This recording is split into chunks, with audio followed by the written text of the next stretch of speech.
To get the February dump Instagram sticker, first open Instagram. Now click on search option and search Add Yours Extra.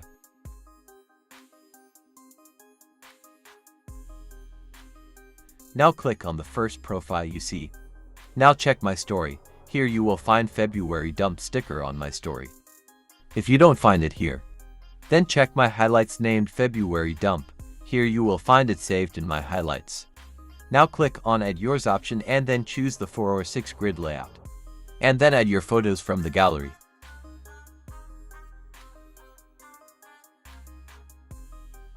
Now click on Confirm. Place the sticker wherever you want and then click on your story to upload your story. You can check my other highlights for more stickers.